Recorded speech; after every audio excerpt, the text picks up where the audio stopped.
আসসালামু আলাইকুম বন্ধুরা, welcome back to my new video. আর আজকে আমি আপনাদের সাথে শেয়ার করব চিকেন বলের রেসিপি।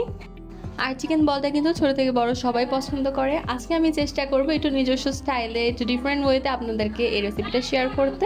আশা করি আপনাদের কাছে রেসিপিটা ভালোই লাগবে। আর আপনারা কিন্তু এটা বিকেলে চায়ের সাথে নাস্তায় কিংবা অতিথি আপ্যায়নে করতে পারেন। তাহলে চলুন চিকেন বলের রেসিপিটা একবার দেখে আসা যাক। এর জন্য আমি চিকেন ব্রেস্ট নিয়েছি আর এটাকে পানি ছাড়া আমি ব্লেন্ড করে নিয়েছি। আপনারা চাইলে কিন্তু একেবারে বেটে নিতে পারেন। এখানে আমি প্রায় হাফ কাপ পরিমাণ চিকেন ব্রেস্ট নিয়েছি, আপনারা চাইলে নিজেদের পরিমাণ মতো নিতে পারেন। আর আমি এখানে দুটো পাউরুটি নিয়েছি আর পাউরুটিকে পানি দিয়ে ভালো করে ভিজিয়ে তারপর পানিটা শুষে নিয়ে দিব। এভাবে আমি পানিটা প্রথমে হাত দিয়ে শুষে নিচ্ছি। এরপর আমি পানিটাকে আলাদা করে পাউরুটিটাকে ব্লেন্ডারের মধ্যে দিয়ে দেবো।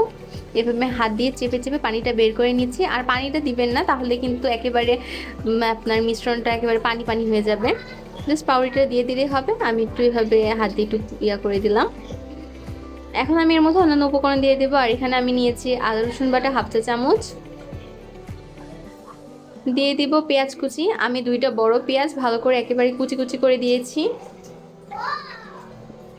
এরপর দিয়ে দিব কাঁচামরিচ কুচি। এখানে আমি নিয়েছি 1 চা চামচ পরিমাণ কাঁচামরিচ, আপনারা চাইলে একটু বাড়িয়ে বা একটু কমিয়েও নিতে পারেন। ফ্লেভারের জন্য অল্প পরিমাণে ধনিয়া পাতা কুচিও দিয়ে দিচ্ছি। এরপর আমি এর মধ্যে দিয়ে দেব 1 চা চামচ পরিমাণ ভাজা জিরা গুঁড়ো, দিয়ে দেব 1 চা চামচ পরিমাণ ধনিয়া গুঁড়ো। এরপর আমি দিয়ে দেব হাফ চা চামচ পরিমাণ হলুদ গুঁড়ো, 1 চা চামচ পরিমাণ লাল মরিচ গুঁড়ো আর লবণ দিয়ে দেব স্বাদ মতো। এখন আমার সবগুলো উপকরণ দেওয়া হয়ে গিয়েছে। আমি এটাকে এখন ভালো করে ব্লেন্ড করে নেব। আপনারা কিন্তু চাইলে প্রথমে চিকেন আর পাউরুটিটা পাটায় বেটে তারপর অন্যান্য উপকরণগুলো কিন্তু বেটে তারপর মিক্স করে নিতে। তো আমি কিন্তু এখন ব্লেন্ড করে নিয়েছি। আর এটা কিন্তু আমি একেবারে পানি ছাড়া করেছি। আর এটা কিন্তু বাধ্যতামূলক, পানি দিলে কিন্তু আপনার পুরো ব্যাটারটাই নষ্ট হয়ে যাবে, মানে অনেক স্টিকি হয়ে যাবে, পরে আপনি আর বল করতে পারবেন না। তাই চেষ্টা করুন পানি ছাড়া এটা বানিয়ে নিতে। এরপর আমি দিয়ে দিলাম 1/4 কাপ পরিমাণ কর্নফ্লাওয়ার। আপনারা চাইলে কর্নফ্লাওয়ারের পরিবর্তে ময়দা কিংবা চালের গুঁড়ো ব্যবহার করতে পারেন। এখানে আমি কর্নফ্লাওয়ার ইউজ করেছি যাতে চিকেনের যে ডোটা রয়েছে সেটা যাতে বেশি স্টিকি না হয়।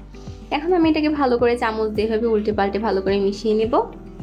আমার ডোটা পারফেক্টলি তৈরি হয়ে গেছে। আর এটা কিন্তু এরকম হালকা হালকা স্টিকিই থাকবে, যেহেতু আমি এর মধ্যে চিকেন দিয়েছি আর পাউরুটিটা দিয়েছি।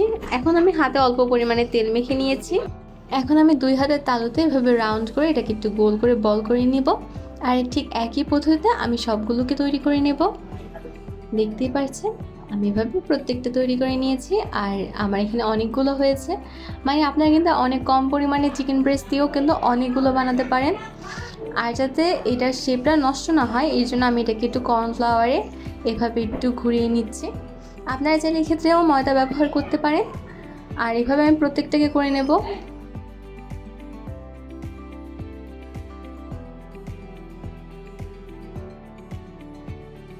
এখন আমি একেবারে লাস্ট স্টেপে চলে এসেছি। আর এখন আমি এটাকে ডিমের যে ব্যাটারটা রয়েছে ওইটার মধ্যে ভালো করে ডিপ করে নেব। এরপর আমি এটাকে ব্রেড ক্রাম্বসে কোট করে নেব। আপনারা কিন্তু চাইলে পাউরুটিটাকে একটু চুলায় টোস্ট করে তারপর ব্লেন্ড করে নিতে পারেন, তাহলেও কিন্তু সুন্দর ব্রেড ক্রাম্বস তৈরি হয়ে যায়। আর চিকেন বলের যে বাইরের লেয়ারটা থাকে ব্রেড ক্রাম্বস দিলে কিন্তু এটা অনেক বেশি ক্রিস্পি হয়ে যায়। তো আপনারা দেখতেই পাচ্ছেন একটা বানিয়ে নিয়েছি কত সুন্দর করে। ঠিক একইভাবে আমি সবগুলো বানিয়ে নিব।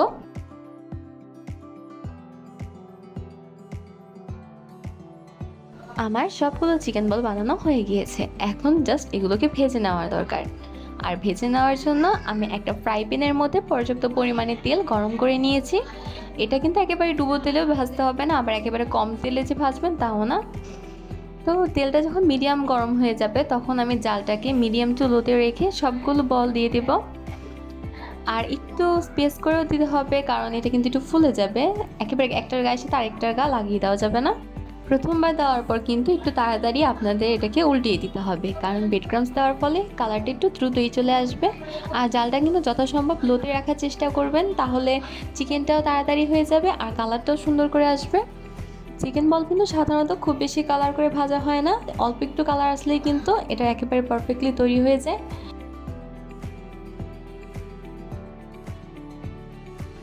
আর আমি এটাকে প্রায় 4-5 মিনিট ভালো করে ভেজে নিয়েছি। আর এরপর এটা একেবারে তৈরি হয়ে গিয়েছে। যখন দেখবেন সবগুলো এভাবে সুন্দর কালার চলে এসেছে আর বাইরের লেয়ারটা ক্রিস্পি মনে হচ্ছে, তখন বুঝতে হবে যে আপনার চিকেন বলটা সম্পূর্ণরূপে তৈরি হয়ে গিয়েছে। এখন আপনি একটা স্ট্রেনার নিয়ে এভাবে তেলটা ছেঁকে তারপর এটাকে নামিয়ে ফেলতে পারেন। আর এই চিকেন বলটা বানাতে কিন্তু খুব বেশি সময় লাগে না, একেবারে ব্লেন্ডার থেকে শুরু করে আপনার ভাজা পর্যন্ত 20 মিনিটের মতো সময় কিন্তু এটা একেবারে পারফেক্টলি তৈরি হয়ে যায়। সো আপনাদের বাসায় যখন গেস্টরা আসবে আপনারা কিন্তু অনেক ইজিলি এটা দিয়ে আপনি তাদের আপ্যায়ন করতে পারেন। আবার চাইলে বিকেলের নাস্তায় বাচ্চাদেরকে এটা দিতে পারেন, বাচ্চাদের টিফিনে এটা দিতে পারেন, অর্থাৎ স্ন্যাক্স কিংবা টিফিন দুইটাতেই কিন্তু এই চিকেন বলটা অসাধারণ লাগবে। আর এটা কিন্তু খেতে যেরকম ভালো ঠিক তেমনি এটা স্বাস্থ্যকরও বটে। তাই অবশ্যই বাসায় একবার হলে এটা ট্রাই করে দেখবেন। আর আমার কাছে এটা অনেক অনেক ভালো লেগেছে, মানে আমার একেবারে পার্সোনাল একটা আপনাদের কাছে রেফারেন্স যে একবার হলে এটা ট্রাই করে দেখবেন। আজকে ভিডিওটা এই পর্যন্তই, আশা করি আপনাদের কাছে ভিডিওটা ভালো লেগেছে। আর অবশ্যই একবার হলেও চিকেন বলটা ট্রাই করে দেখবেন আর আমাকে কমেন্ট করে জানাবেন যে কেমন হয়েছে। আসসালামু আলাইকুম।